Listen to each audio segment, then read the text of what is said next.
Halo sobat, pintu teater 1 telah dibuka.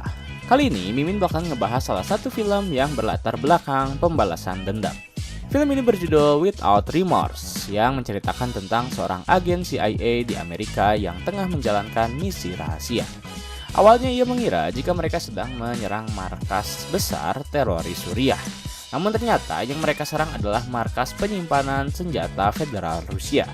Sehingga terjadilah perseteruan di antara Amerika dan Rusia yang memakan korban, yaitu istri dari agen CIA tersebut. Tak rela istri serta anaknya yang masih dalam kandungan dibunuh begitu saja, ia berupaya untuk mencari dalang di balik semua penjebakan ini. Bagaimana agen CIA tersebut mencari raja sementara ia adalah pionnya? Tanpa menunggu banyak lama, mari kita mulai intronya.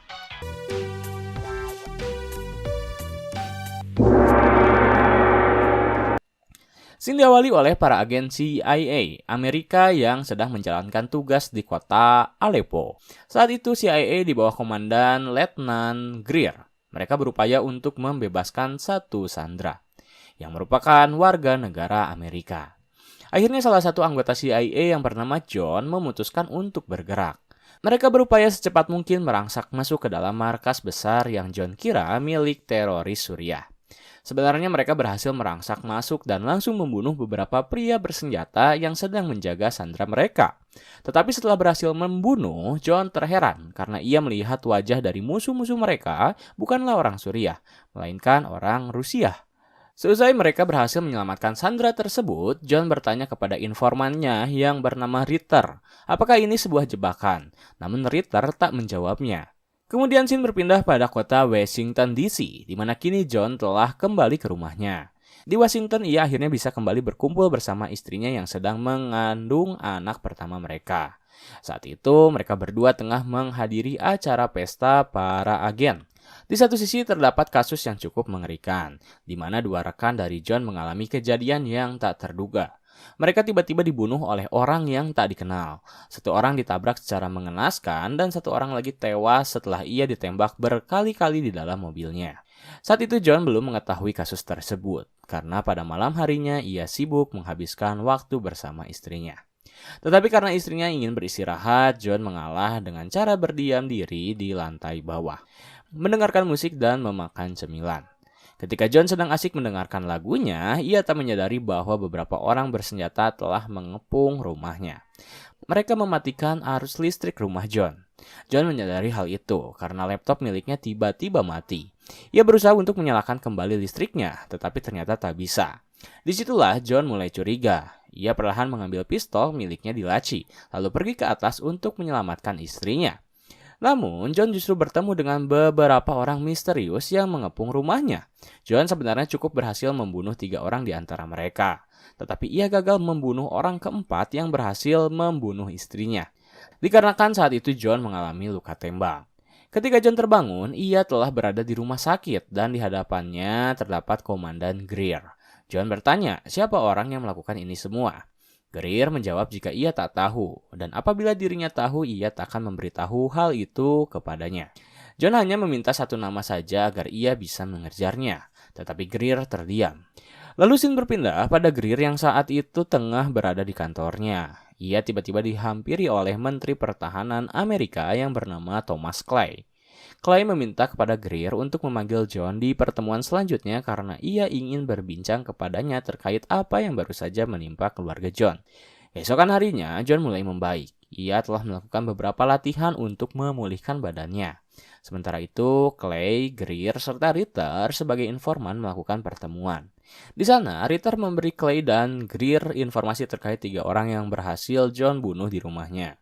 Setelah diselidiki lebih lanjut, ternyata 3 orang itu adalah anggota FSB berkebangsaan Rusia. Ia pun menyertakan identitas dari ketiga orang tersebut. Melihat hanya adanya 3 orang, Greer memberitahu jika John mengatakan terdapat 1 orang Rusia yang telah berhasil lolos. Namun Ritter menjawab bahwa pihak CIA memutuskan untuk menutup kasus ini. Direkturnya tak ingin memancing lebih lanjut kepada pihak Rusia, sehingga Ritter memutuskan tak akan memperpanjang kasus tersebut.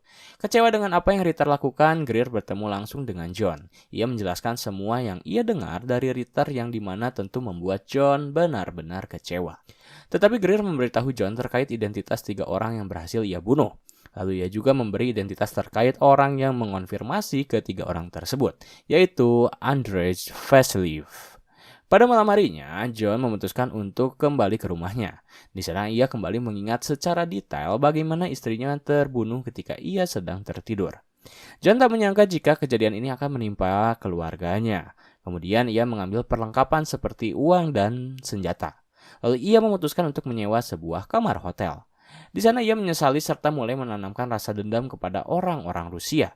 Setelah banyak meminum minuman keras, John nekat untuk menghampiri kedutaan Rusia di Amerika. Di sana ia berpura-pura seperti orang mabuk yang sebenarnya hanya ingin melihat keberadaan Vasiliev. Karena dirinya terlihat mabuk, pihak penjaga kedutaan langsung mengusir John. Di sana John bisa melihat Vasiliev hendak pergi menuju bandara. Akhirnya ia pun mengikuti mobil tersebut dan di dalam perjalanan John menyempatkan terlebih dahulu menelpon 911. Ketika Vasiliev sedang terheran melihat kemacetan yang terjadi, ia tiba-tiba tak menyadari bahwa sebuah mobil menabraknya. Terjadilah kecelakaan di daerah bandara. Di sana John keluar dari mobilnya lalu membakar mobil milik Vasiliev. Demi membuat Vasiliev bicara, ia masuk ke dalam mobil Vasiliev dan menodongkan senjatanya. Ia ingin Vasiliev mengingat dirinya. Ternyata Vasiliev menginginkan John tewas. Lalu John meminta satu nama kepada Vasiliev sebelum ia tewas. Vasiliev mengatakan Viktor Rykov. Berhasil mendapatkan satu nama, John langsung keluar dari mobil Vasiliev dan menyerahkan diri. John ditetapkan sebagai tersangka atas kasus pembunuhan terhadap Vasiliev. Di dalam penjara, ia menyempatkan diri untuk bertemu dengan Greer. John ingin menyampaikan pesan kepada atasan-atasannya bahwa kini mereka akan melihat bagaimana ia mengatur semuanya. Ia ingin semua orang tahu bahwa pion bisa membunuh seorang raja.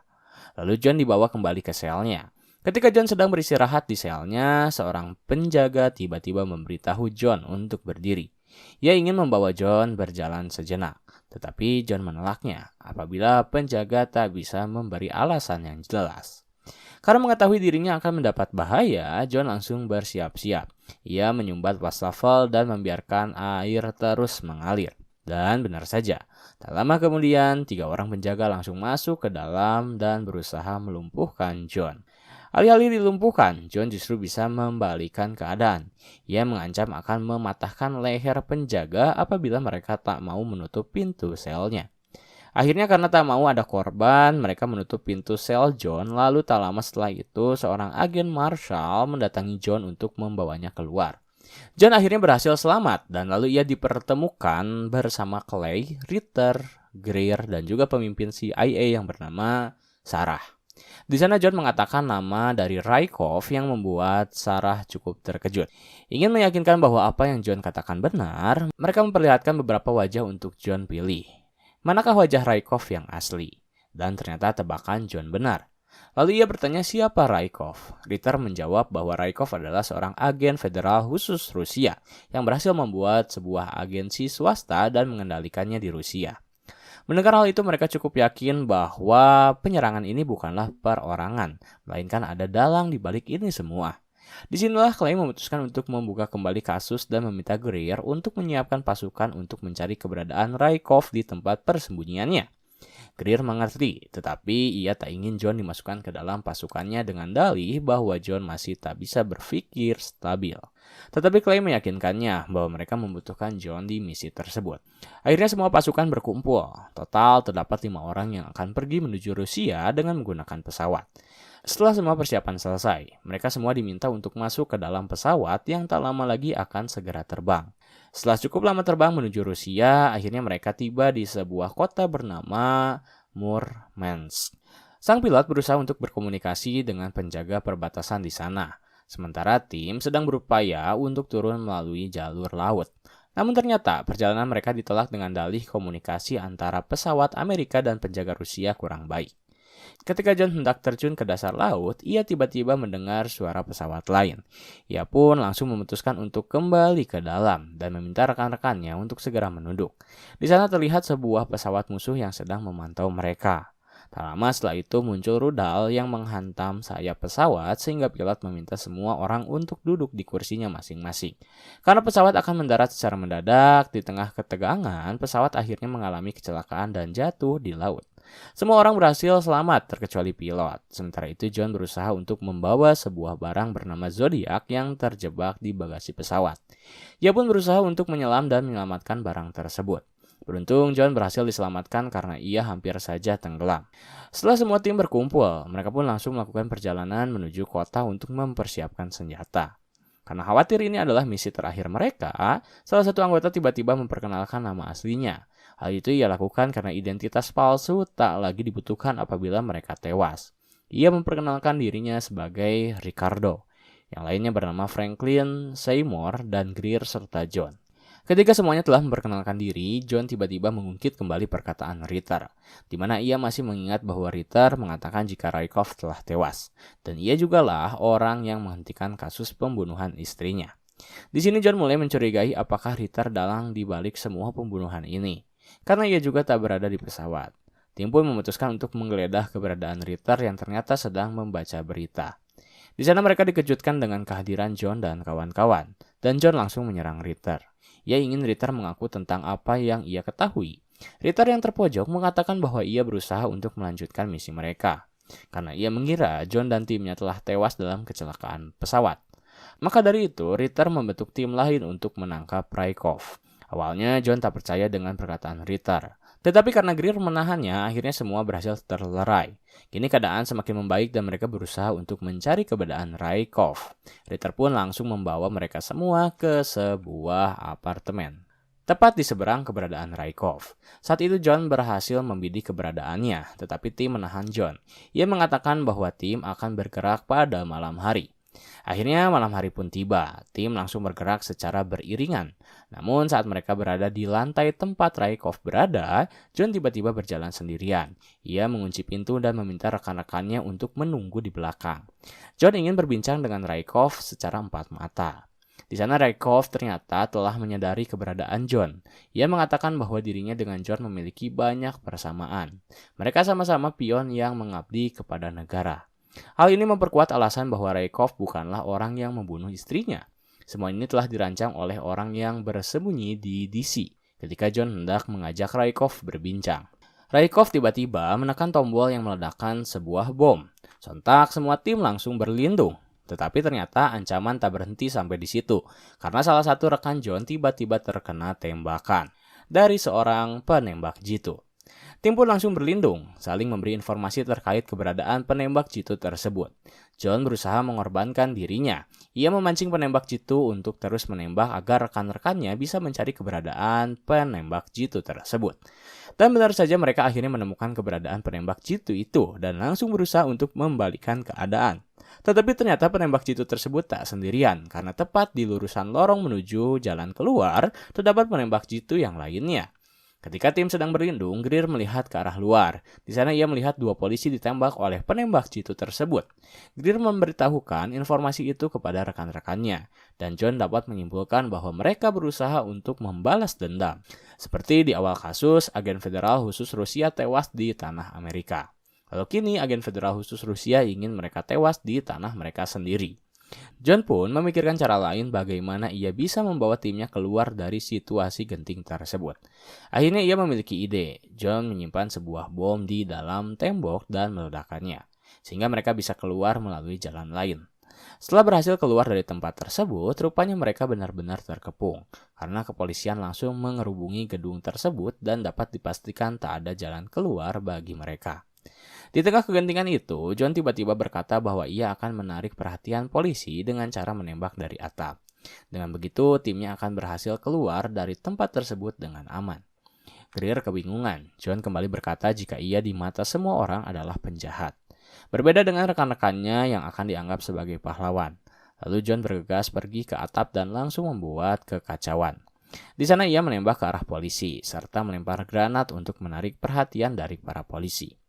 Ketika para polisi berhasil tertarik oleh apa yang John lakukan, Greer selaku komandan dengan cepat menarik rekan-rekannya termasuk yang terluka. Akhirnya mereka berhasil kabur ke markas, sementara John masih memikirkan bagaimana cara ia keluar dari situasi tersebut. Para polisi dengan cepat berusaha mengejar keberadaan John, namun John mengetahui hal itu sehingga ia mengambil jalan dengan cara melompat melalui jendela. Di bawah sana John kembali berhadapan dengan agen federal khusus Rusia. Beruntung John berhasil membantai mereka semua dan berhasil kembali menyentuh lantai utama. John kembali berpikir ia tak bisa keluar dari tempat tersebut selain menjadi mayat. Karena masih memiliki satu bom tersisa, ia memutuskan untuk melempar bom tersebut. Sontak ledakan muncul, membuat penglihatan semua orang terganggu. Di tengah pencarian keberadaan John, ternyata John berhasil selamat setelah ia menyamar menjadi salah satu anggota federal khusus Rusia. Ia berpura-pura kesakitan dan langsung masuk ke dalam mobil menuju tempat keberadaan timnya. John dijemput oleh mereka yang langsung membawa John ke pusat medis. Tak ada korban lagi dan informan mereka telah tewas. Greer memutuskan untuk menarik pasukan. Mereka kembali ke Amerika menggunakan kapal perahu. Di tengah perjalanan, Ritter mengatakan bahwa ia memiliki sejumlah uang di bawah dek yang akan menjadi hak milik John. Disitulah John meminta maaf kepadanya karena telah berburuk sangka terhadap Ritter. Kemudian scene berpindah kepada Clay yang saat itu tengah menyantap makan malamnya. Sembari menonton berita tentang tewasnya beberapa anggota CIA Amerika di Rusia, Clay tiba-tiba bergegas pergi ke toilet. Di sana ia kembali bertemu dengan John. Melihat keberadaan John, tentu Clay terkejut karena menurut informasi yang Greer berikan padanya, ia berkata bahwa John telah tewas. John menjawab tentu ia telah tewas, terlebih istri dan anaknya meninggalkannya. Ia ingin meminta penjelasan kepada Clay terkait misi tersebut.